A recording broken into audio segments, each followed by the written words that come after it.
Hello and welcome to the Enlighten Me with Ronny podcast, with your host Ronny. Before we start this conversation, let's jump to our esteemed panel of global leaders. First out is George Bush.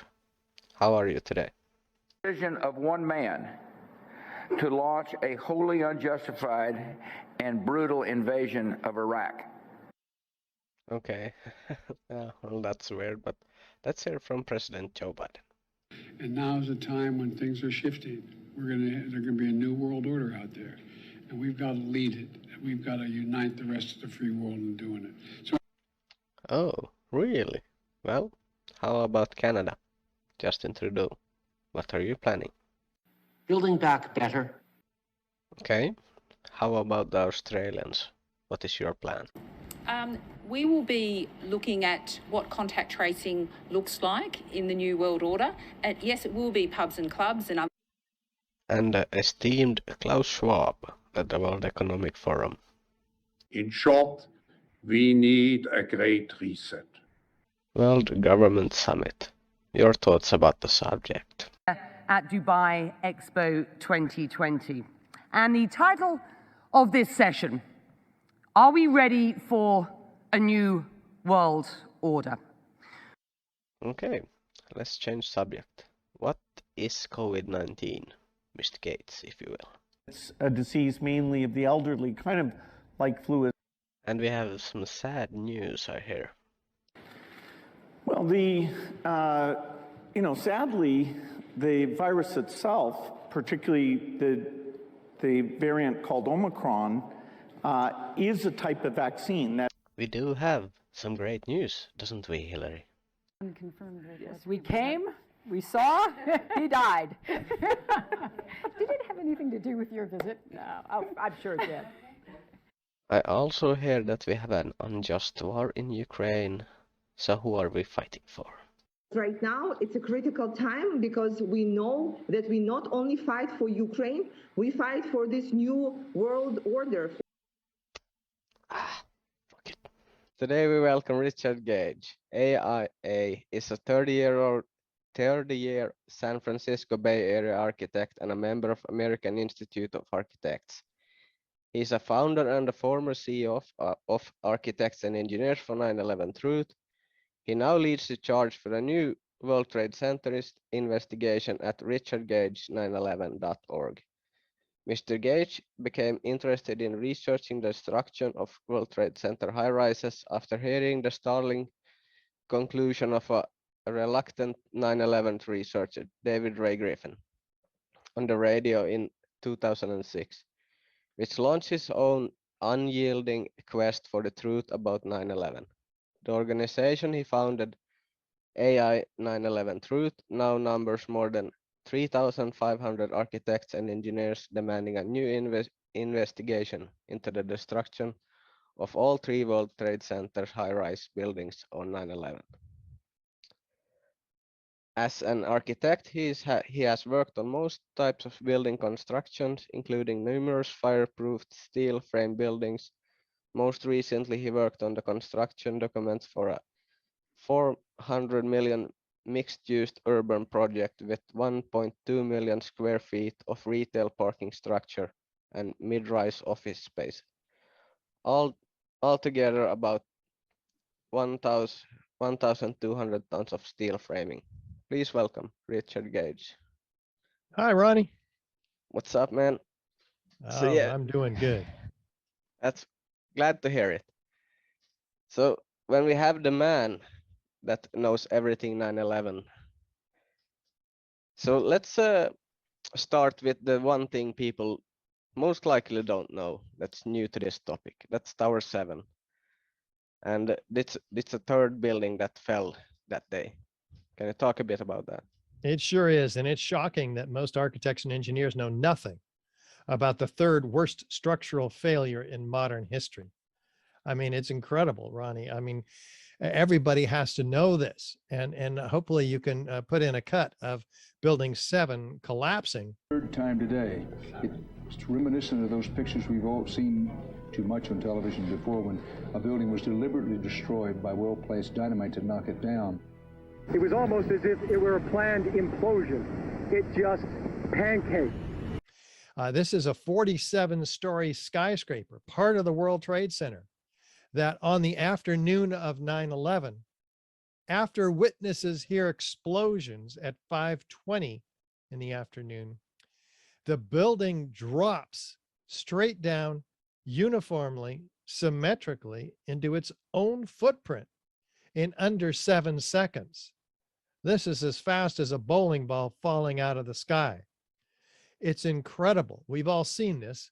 The old hotels in our country here, Las Vegas, for instance, this is looks exactly like a controlled demolition. And yet, NIST, the National Institute of Standards and Technology, claims that, and this is 7 years later, their report came out when everybody forgot if they ever knew about this building's collapse. They claim that it came down by normal office fires. Well, normal office fires have never in history brought down a steel framed fireproof skyscraper, ever. So this is the first one. So it should have been the most studied building failure ever. And yet we didn't even know about it. So that's why we talk about it. Nobody died in this building. It wasn't hit by an airplane. It was evacuated after the towers were hit by the airplanes. And yet all of these witnesses hear explosions. And you can see all of this, by the way, on our website, which is richardgage911.org. There are videos of this building's collapse. And it is indeed incredible. So it's an important precedent to talk about relative to 9/11. It happened on 9/11. It's part of the conspiracy of 9/11. We have lots of evidence of incendiaries, which are like explosives in a way, but they work by means of heat. Thermite, for instance, is an incendiary used by the military to cut through steel like a hot knife through butter. And I'll share that evidence with you too, if you like. Yeah, that would be great. And in my opinion, the most damning evidence in that story of Tower 7 is that Larry Springsteen, his name, the owner? Larry Silverstein. Silverstein, yeah. That he said, we pulled it. And that means a demolition. Well, let's talk about exactly what he said there. A month after 9/11, he's interviewed on PBS, public broadcasting system in our country.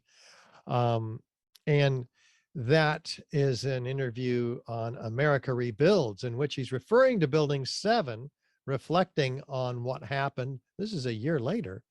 And he says, well, there's been such terrible loss of life. I was talking to the fire commander, and maybe the smartest thing to do is pull it. And so they gave the order to pull, and we watched the building come down.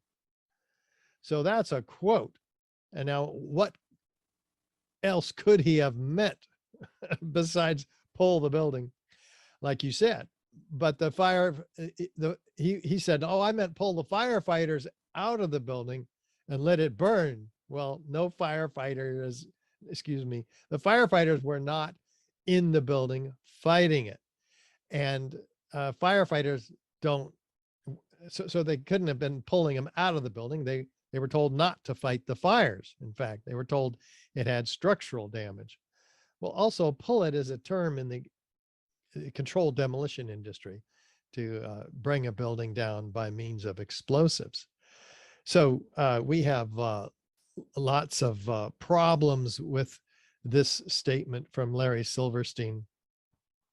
And even FEMA acknowledges that there were no firefighting operations in the building. In fact, Captain Richard Patterson of the FDNY, Fire Department of New York, says publicly that he was met as he was going into the building with his crew, or trying to.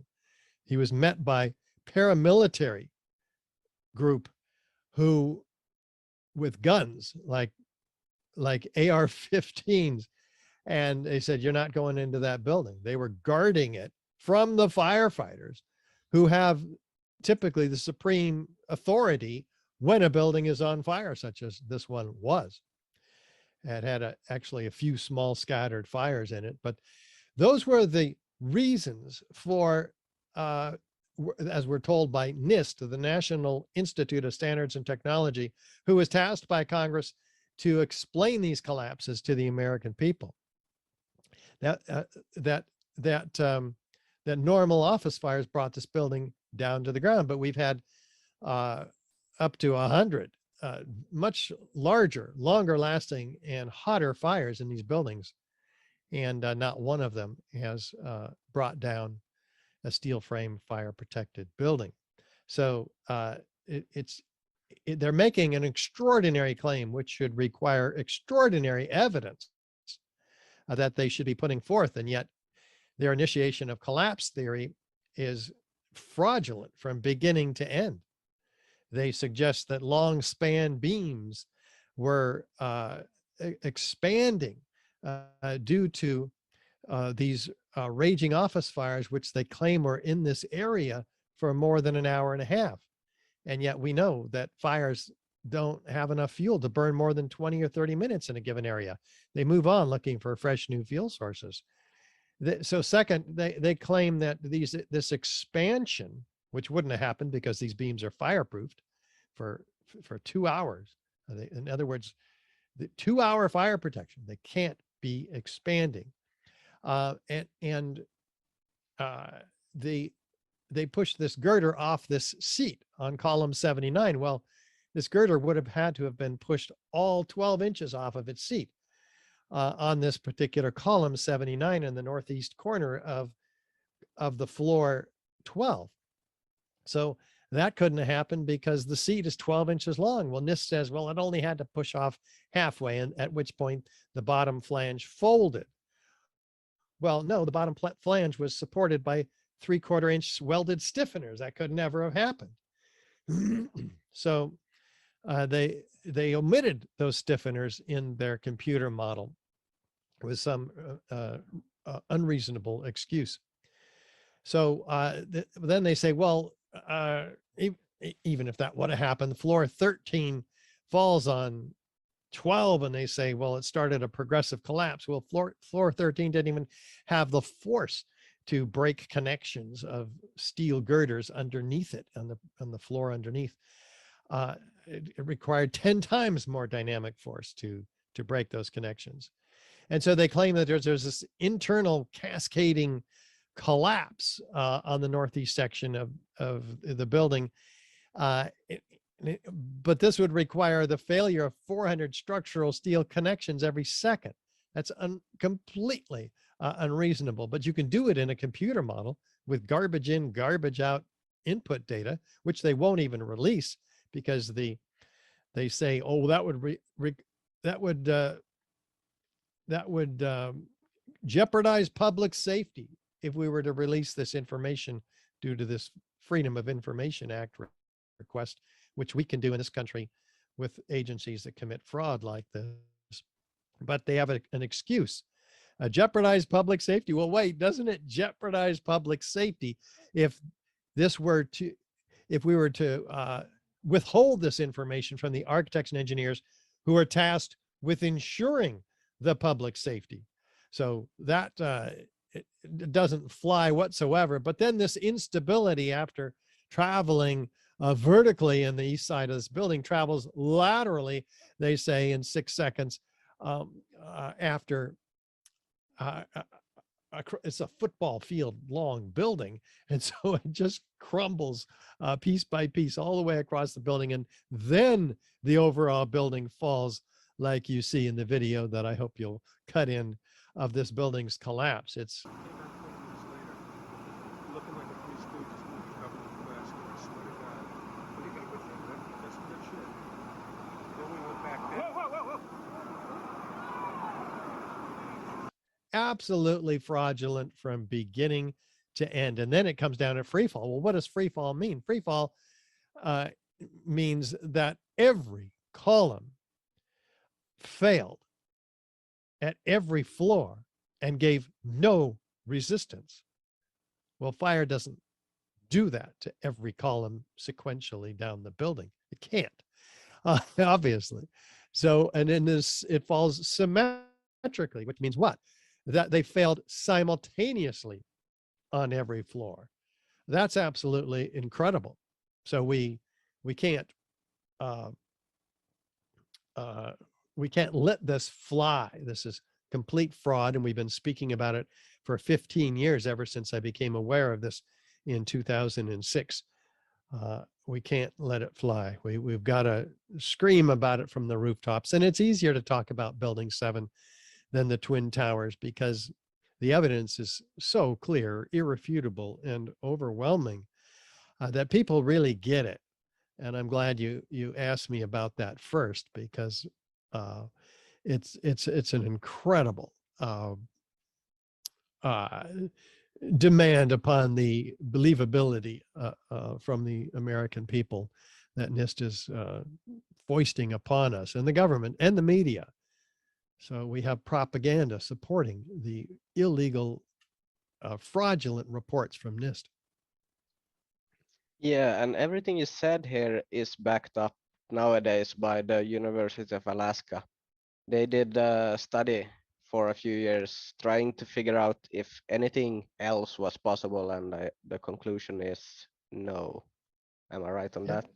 Yes, this is one of the top forensic structural engineers in the country, Professor Leroy Halsey, who at the University of Alaska in Fairbanks conducted a 4-year, $300,000 study, the finite element analysis, a structural analysis in a response to the fire loads that were upon them, in a computer model that he did release the input data for, unlike NIST, who withheld it from the architects and engineers. So this is indeed an open study whose conclusion stresses that fire could not have brought this building down in the manner that it did. That its failure was caused by the global, it was a global collapse caused by the failure of all of its columns in the building at once, essentially within a second of each other. Yeah, it's a lot of stuff around that day that's weird, but Building 7 is for sure the weirdest. I think I saw that you had the 9/11 conference where I saw you spoke about Pentagon. Are you willing to talk about that, and what do you think happened there? Yes, we host a conference. Hold on.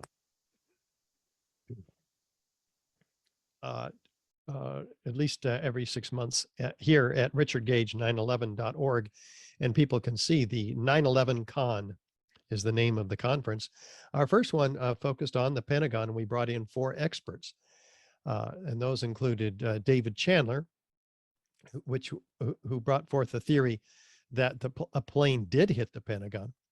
Barbara Honegger, who brought forth a theory that a plane exploded outside the Pentagon, but there were explosions inside the Pentagon simultaneously. And another theory by Adam Ruff and Craig McKee that shows that a plane flew over the Pentagon. And then the additional theory of Thierry Meyssan from France, who believes that a missile hit the Pentagon. So that was a fascinating juxtaposition of all of these competing theories within the 9/11 truth movement. So what's your personal view? Myself is on the missile one. That makes most sense to me. Why is that?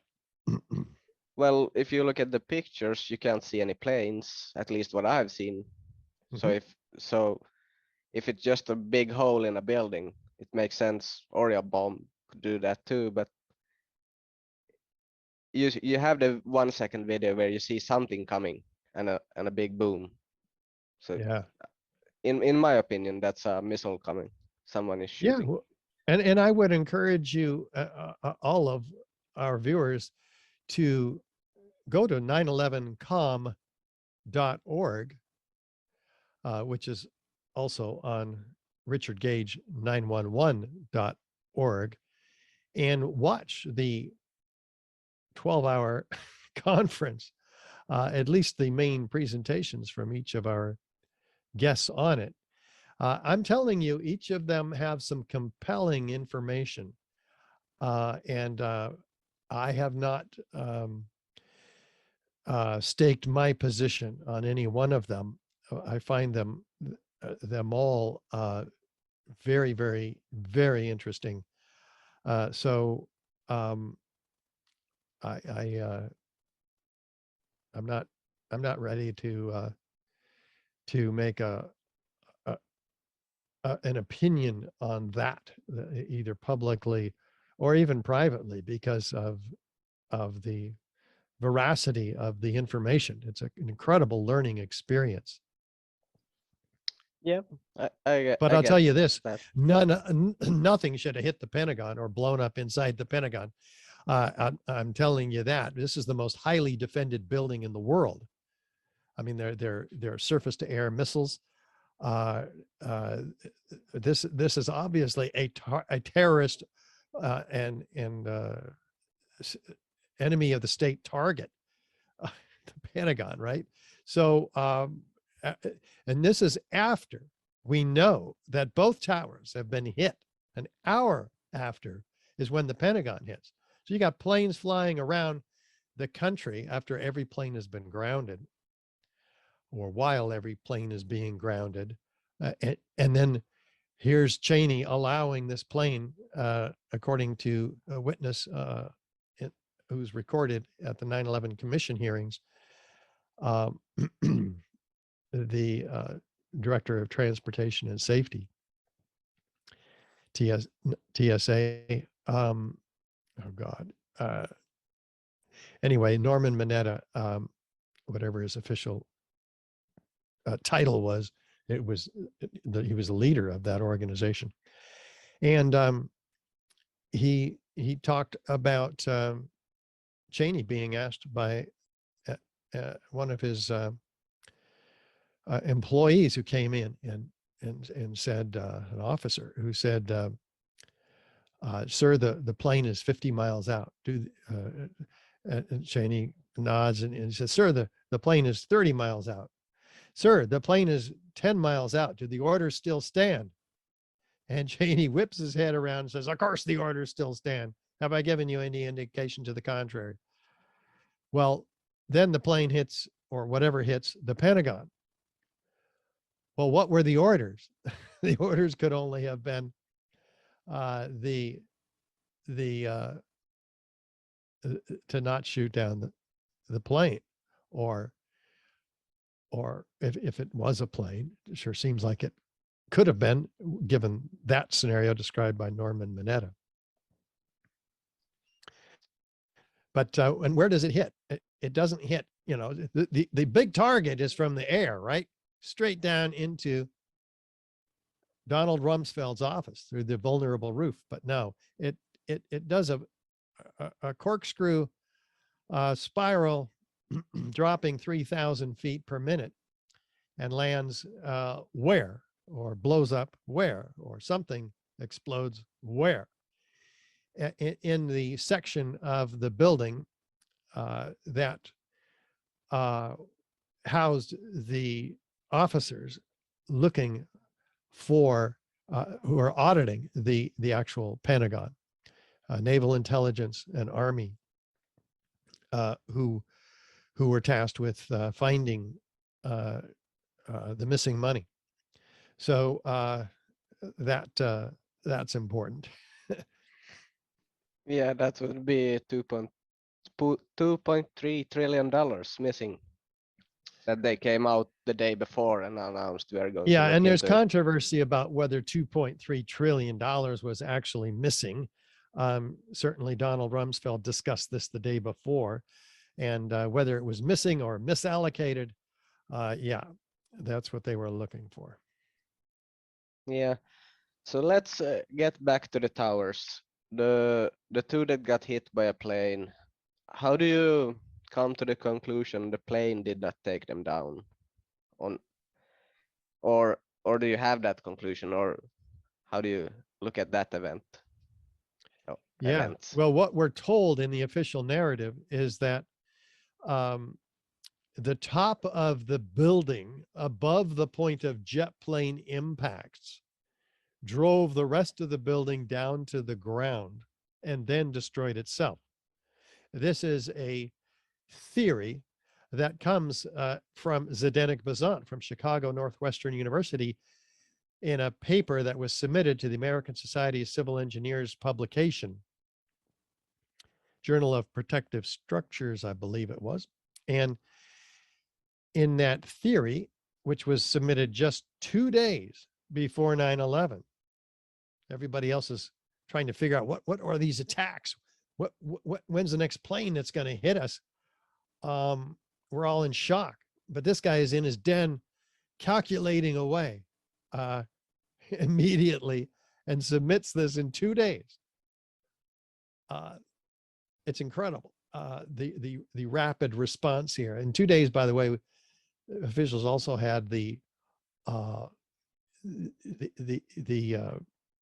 network of terrorists who hijacked these planes and their names, and Osama bin Laden. And we have a theory that makes no sense. It's completely fudged. It's a set of calculations that were finally decoded years later by Tony Zambotti and Richard Johns, who put their head to it and found out that this theory doubled the mass up above the point of jet plane impacts, eliminated a complete story of columns. 1 moment. Gosh, we don't want her talking. Let's turn her off. That's my iPad. And she's reminding you of something, I guess. Yeah, and I'm trying to turn her off. There she goes. So the theory is is wiped out by its own internal fraud because they eliminate a whole story of 12-foot high columns at the point of jet plane impacts in order to give this upper section, which has been doubled in mass fraudulently, a dynamic load falling at free fall onto the structure below. Well, they also decreased the column strength below by a factor of 3. So this whole calculation is rigged in favor of a collapse, 12-1. It's amazing. And this has been decoded. In fact, they've submitted their own paper to the same publication to be peer reviewed, and it was denied. Why? It was out of scope to publish a paper that has been it challenges a previously published paper with fraudulent results in it. No, we don't think so. So there's quite a set of back and forth with the American Society of Civil Engineers about this. Most recently, an appeal for an ethics violation has been denied on their part. So it's got to be looked at. At any rate, if you look at the actual video, the collapse, the upper story is destroying itself in the first 3 seconds. It's not just destroying a structure below. It is itself telescoping in. And what you see is massive explosions. Well, as a massive series of small explosions is exactly what you see. In fact, there's witnesses, 156 of them found in the oral recordings of the first responders a month after 9/11. They were recorded.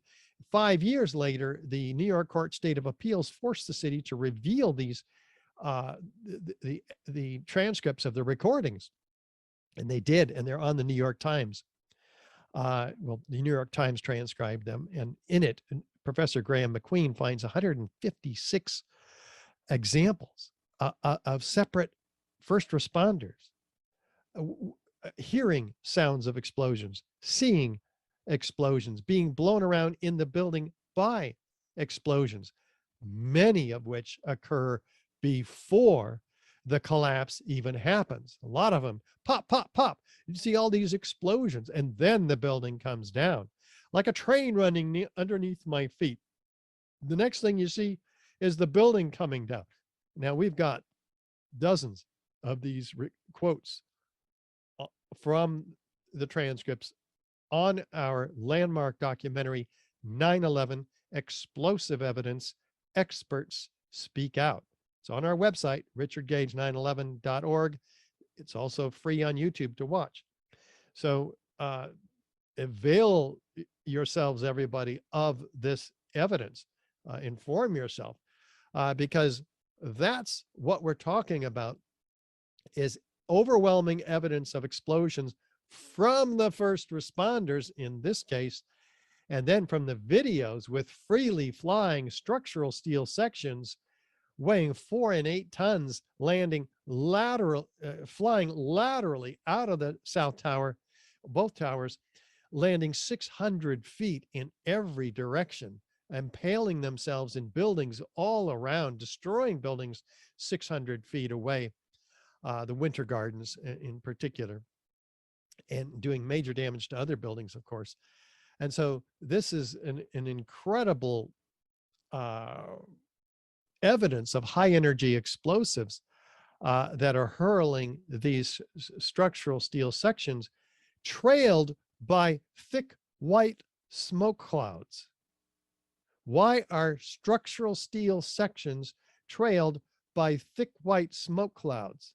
Structural steel is not flammable in office fire conditions, nor by jet fuel.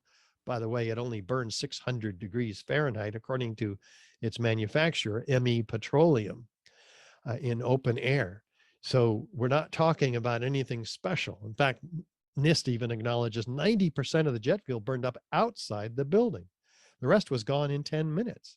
We have normal office fires and a few broken columns after that. But it's an hour after that or so, different in each building, that the explosions happen and then the building collapses. And you can see explosions floor by floor, trailing down the building. An incredible, obvious revealing of what brought these buildings down. Every floor or every other floor or every third floor, you see these explosions. They're very clear. You just can't see the horizontal demarcations of the floor. So I think it's like every third floor. So an amazing set of evidence there. And then how fast does the building come down? Almost at free fall acceleration. 60% of free fall acceleration, 66%, I think. What does that mean? The building is not slowing down. The collapse is not meeting resistance as it's going down. It's meeting enough to slow it down. It's speeding up faster and faster each second. This is well documented by physicists, and David Chandler in particular. And what we see is that it's not respecting at all the physics of this collapse. The 80,000 tons of intact, cold, hard structural steel beneath the point of jet plane impacts. It's as if that steel is being removed, and it is. You can see it being removed by those explosions. Well, what other evidence do we have? The entire wasteland underneath these destroyed buildings, out to 3 square miles of lower Manhattan, is filled with 3-inch thick blanket of what? Mostly concrete powder and gypsum powder. And in that powder, they also, which is pulverized, the concrete is completely pulverized. That's a third of the weight of the buildings, by the way, each building. is concrete floors, but it's been pulverized to fine powder. So it can't, distributed 3 square miles out, so it can't contribute to the collapse of the building. Well, maybe it was the steel that contributed. No, it was flying outwardly, ejected up to 600 feet in every direction from the top down, outward, upward, arching streamers, a geometry of fireworks, freely flying structural steel objects. So there's not any visible pile of 100 floors or 50 floors or 10 floors at the bottom of either of these towers. There's not a visible pile larger than 2 stories of steel. So the steel is also a third of the weight of the building. So that's, together with the concrete, 2/3 of the weight of the building that's not even available to crush it, rendering Zdenek-Bazant's calculation even more fraudulent than it ever was and is proven to be by Tony Zamboti, Richard Johns, and Gregory Zudolinski. So this is an incredible set of evidence, but what else do they find in the World Trade Center dust in this 3-inch, maybe 9 centimeters, and kilometers outside the building, square kilometers. So we have the U.S. Geological Survey finding in all of their World Trade Center dust these previously molten iron microspheres, billions of them. They're shocked. They don't know where they came from, but they analyze them very carefully. They're previously molten, indicating 2,800 degrees Fahrenheit, maybe 1,400 degrees Celsius. That's pretty incredible. Where do molten iron microspheres come from? Why are they microspheres? Why are they iron? Well, a great question, actually. These microspheres can only be the evidence of thermite, an incendiary I mentioned used by the military to cut through steel like a hot knife through butter. So what you have is thousands of thermite reactions from this incendiary, along with high energy explosives, dispersing, becoming it was molten iron that's dispersed under explosive conditions like aerosol from a water bottle. It forms itself into spheres. That's what raindrops are. That's what happens when you sneeze. Spheres go everywhere because of the surface tension of aerosolized liquid. Anyway, they cool in the case of molten iron into small droplets, and that's what the USGS is finding: molten iron droplets. Molten iron is the byproduct of thermite, along with the aluminum oxide ash that rises from molten iron thermite incendiary reaction. So this is what they find in all the World Trade Center dust. They don't know where it comes from, but R.J. Lee, an environmental consulting firm, international, finds that these molten iron microspheres were formed during the event, not before by the welders putting the buildings together, not afterward by the iron workers taking the buildings apart, but during the event. So these spheres are only about the diameter of a human hair on average. They vary all over the place. But so you have evidence in the dust itself, we'll call it powder, concrete powder, gypsum powder with molten iron microspheres, up to 4 tons of molten iron microspheres by extrapolation in all the World Trade Center dust, up to 6%, comprising that much of each of these samples. Well, where is there any evidence of unignited thermite? Yeah, there is, in fact.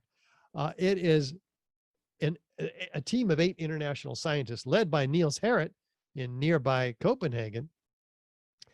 And what do they find? They're sent samples from several different people who have dust. It's in all the dust, these curious red-gray chips. They thought they were paint because they look like paint, red primer paint.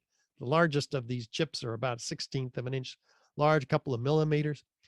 And but they are attracted by a magnet, so they have a high iron content. Well, where does how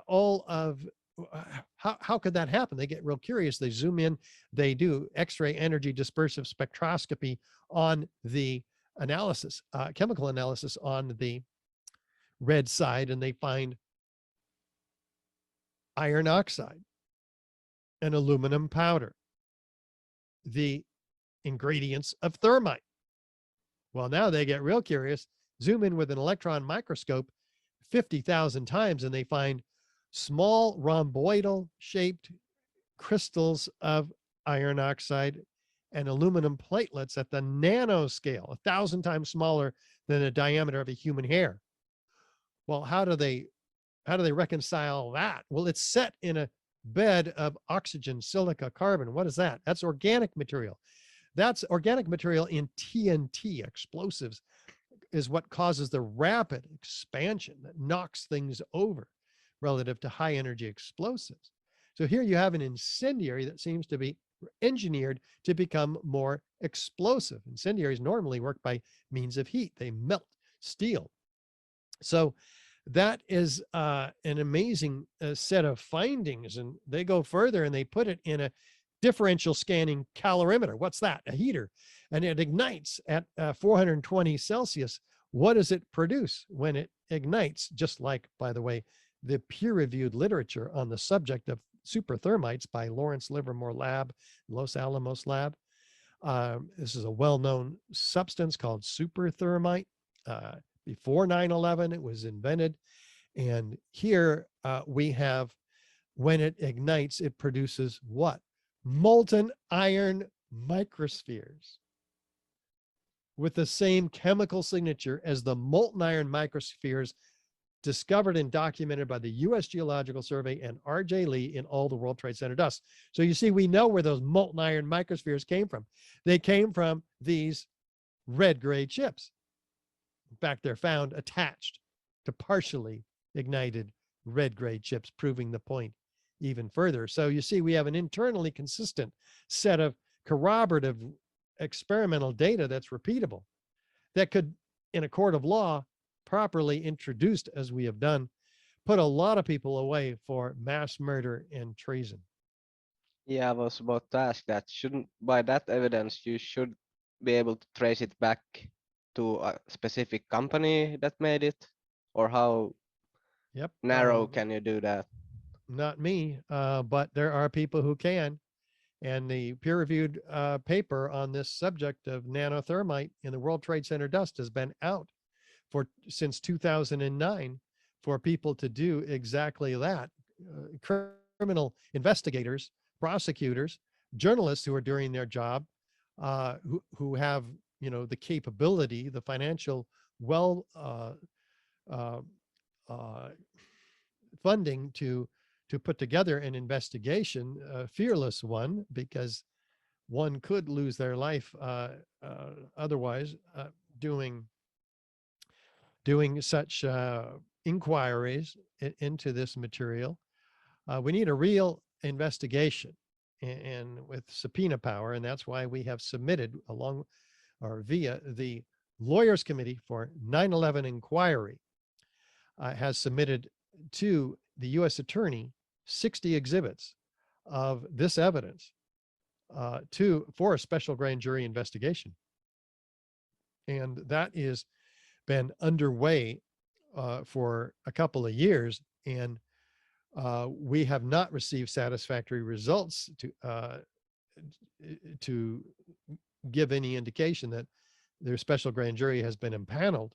So we have sued the U.S. Attorney in a mandamus action, for which oral arguments have been given already in the second highest court in the land, the second court of Second Circuit Court of Appeals in Washington, D.C. And we're awaiting a response from that body. And if it's unfavorable, we will go to the Supreme Court. Because what's at stake here is our First Amendment right to petition the government. Well, if we petition the government properly, as we have in this case, and they do nothing, well, what good is a First Amendment right in our Bill of Rights under our the U.S. Constitution? So that's a pretty high-profile case. Are they able to stall that for like 10 years, or is a time limit when things need to start rolling? When you do when you ask for, like, when you take the lawyers into the building and they start the process, do they have a time limit for like 10 years? Then it needs to be done, or can they wait for 100 and not do anything and just say we are not ready yet? Well, I think it would be unreasonable and unprecedented to wait that long. I don't really know the answer to that question. It's been 3 months now that, or after oral arguments have been given, and so I think it should be imminent. Ask me that question in a year, and I'll give you a whole different answer. But hopefully, it was soon. so recent. Okay. Yeah, but we're trying to accelerate the process, so we're making a film on all of this. It's called 9/11 Crime Scene to Courtroom. And in it, we have director Jonathan Otto and Christina Borgeson, who will be advising as our the leaders in making this film, the visionaries, to present the evidence in a courtroom with myself, architect, and litigation director of Lawyers Committee for 9/11 Inquiry, Mick Harrison, who together in the context of a courtroom filmed along with experts presenting this film directly to the grand jury members. That film will be submitted to the U.S. Attorney also as a supplement. So he is required to give this all this information to a special grand jury. So if we get a favorable response from the Second Circuit Court of Appeals, we will indeed have this film being seen by the grand jury members, which is specifically designed for them, giving them the legal background of the evidence, what the meaning of the evidence is, what is evidence, who they can subpoena or should be subpoenaing for more information or doing their job for them. Yeah, that sounds good. I hope you get through, and like, it's been so long, so I think people are ready to start asking questions. They can't stick to the don't talk about it because people died. That won't fly anymore, I think. So yeah, I hear my family is trying to come back inside because they've been out now while we're doing this, and the baby is crying. So before we, I mean, sorry, I just mean it's funny because family comes first. Let's take care of the family. We've been at it an hour here together, and that's probably the deal that you made with your wife. Yeah, that's the deal. Yeah. So what should the people do now when they hear about what you have told here, and can you do anything to help you guys move forward? Or absolutely, hearing this information maybe for the first time should plant a strong seed that should grow in you to want to learn more. You can do that at our website, richardgage911.org. Richard Gage, G-A-G-E, richardgage911.org. Inform yourself with the documentaries that we have there. There's a 15-minute documentary on Building 7. There's a 1.5-hour documentary on the whole World Trade Center set of evidence that we've just highlighted today. And then become a member of of richardgage911.org and support us. Really important. And you can get on our mailing list for free. And you can help fund the film that we've raised less than half. We've got $40,000. We're on our way to $120,000 for this film. So please do support the film. So there's lots of opportunities here to help. Yeah, it's great to hear that you have some shorter videos too, so they don't have to go 12 hours because people nowadays don't really do that. So I did that when I went into 9/11. I have way too many hours on this subject. Me too. Yeah. Well, thank you so much. This has been a pleasure, and can't thank you enough for coming on my small little podcast to spread your knowledge. And I hope people look into it. Thank you. Thank you. Me too. Thanks so much, Ronny.